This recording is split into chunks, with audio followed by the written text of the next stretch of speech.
আসসালামু আলাইকুম এভরিওয়ান, সবাই কেমন আছেন? আজকে আমি খুবই মজার আমাদের ব্রাহ্মণবাড়িয়ার তেল চারা শুটকি রান্না করে দেখাবো। তো আমি আরও রান্না করে দেখিয়েছি। তো আজকে হচ্ছে আমি কচুরলতি আর কাঁঠালের বিচি দিয়ে চেপা শুটকি দিয়ে রান্না করব অসম্ভব একটা মজার তরকারি তেল ছাড়া। তো কিভাবে রান্না করি আমার সাথেই থাকেন। তো এখানে কিন্তু এই যে দেখতে পাচ্ছেন চিকন চিকন দেশি কচুরলতিগুলা। তো আমি সুন্দরভাবে কিন্তু কেটে কচুলতিগুলা ধুয়ে নিছি। আর চেপা বাঁশপাতি শুটকি এটাও আমি ভালোভাবে ধুয়ে মাথাটা ফেলে দিছি। আর মাথাটা না ফেললে একদম তেতো লাগবে। আর এখানে হচ্ছে কাঁঠালের বিচি নিয়ে নিছি। বিচিগুলা সুন্দরভাবে ছুলে আমি সবগুলাই উপকরণ ধুয়ে নিছি। তো একটা প্যান কিন্তু আমি বসায় দিলাম চুলার মধ্যে। পরিমাণ মতো পানি দিয়ে দিলাম, স্বাদ মতো লবণ দিয়ে দিলাম, আর ধোয়া কাঁঠালের বিচিগুলা দিয়ে দিলাম। তো কাঁঠালের বিচি দেখতে পাচ্ছেন, এই যে লাল অংশটা, যাই হোক এটা আমি পরিষ্কার করতে পারি নাই, সমস্যা নাই তাতে।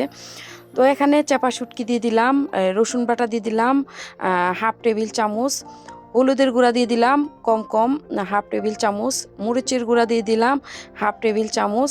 আর জালটা যার যার মতোই দিয়ে নেবেন স্বাদ মতো। তো এখন নাড়াচাড়া করে কিন্তু আমি সুন্দরভাবে ঢেকে দিলাম। তো চুলা আঁচটা মাঝামাঝি ছিল। এখন আমি যেটা করব, এই যে দেখেন শুটকিগুলা কিন্তু খুব সুন্দর সিদ্ধ হয়ে গেছে। তো এই শুটকি থেকে যে কাঁটাটা, এই কাঁটাটা আমি বের করে নিব। আর এই কাঁটাটা যদি থাকে শুটকির মধ্যে একদম খেতে ভালো লাগবে না। তো এই যে দেখতে পাচ্ছেন আমি শুটকির কাঁটা সবগুলা কিন্তু সুন্দরভাবে তুলে নিব। তো দেখতে পাচ্ছেন সবগুলা কাঁটা কিন্তু আমি সুন্দরভাবে তুলে নিছি। তো কাঁঠালের বিচিটাও কিন্তু সেদ্ধ হয়ে গেছে। এখন আমি কচুলতিগুলা দিয়ে দিব। আর মশলাটাও খুব সুন্দর কষানো হয়ে গেছে। আর এই তেল ছাড়া শুটকিটা অসম্ভব মজার। আর তেল তো শরীরের জন্য একদম ভালো না, তেল যতটা কম খাওয়া যায়। আর এটা ভাবতে পারেন যে তেল ছাড়া শুটকি কীরকম হবে। আসলে এটা এতটা মানে টেস্ট, ছোটোবেলা থেকে এইভাবেই কিন্তু রান্না খেয়ে আসছি। আমার মা চাচিরা কিন্তু এইভাবেই রান্না করে। আর তেল তেল দিয়ে শুটকি যে আমরা যে খাই না তা না, আমরা অবশ্যই তেল দিয়ে শুটকি খাই, কিন্তু কিছু কিছু তরকারি আছে শুটকি দিয়ে রান্না করলে তখন তেল দেয় না। তো খুব সুন্দর কিন্তু রান্নাটা হয়ে গেছে দেখতে পাচ্ছেন। আর কচুলতি ভেঙে গেলে একদম ভালো লাগে না।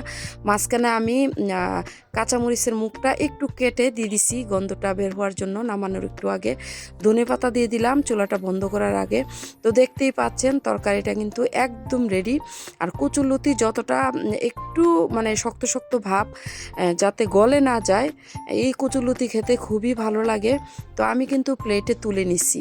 তো দেখতেই পাচ্ছেন কতটা সুন্দর দেখাচ্ছে। আর যে জিনিস দেখতে সুন্দর সেই জিনিস কিন্তু খেতেও ভালো লাগে। আর কাঁঠালের বিচি দিয়ে এই কচুরলতিটা অসম্ভব মজার। তো আমার আম্মা কিন্তু এভাবে রান্না করতো, খুবই মজা হইতো। আর বিশেষ করে আমরা তো ঢাকা শহরে কচুলতি কিনে খাই। তো দেশ গ্রামে কিন্তু কচুলতি এদিকে সেদিকেই কিন্তু পাওয়া যেত।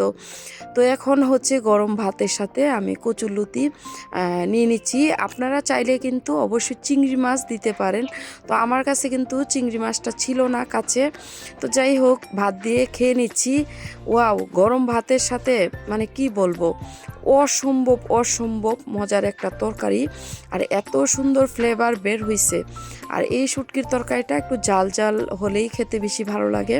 তো আমি এত বেশি ঝাল দেই নাই, কিন্তু মোটামুটি একটু ঝাল হয়েছে। লাল লাল করে কিন্তু শুটকিটা রান্না করেছি। আশা করি সবার কাছে ভালো লাগবে রেসিপি। সবাই ভালো থাকবেন।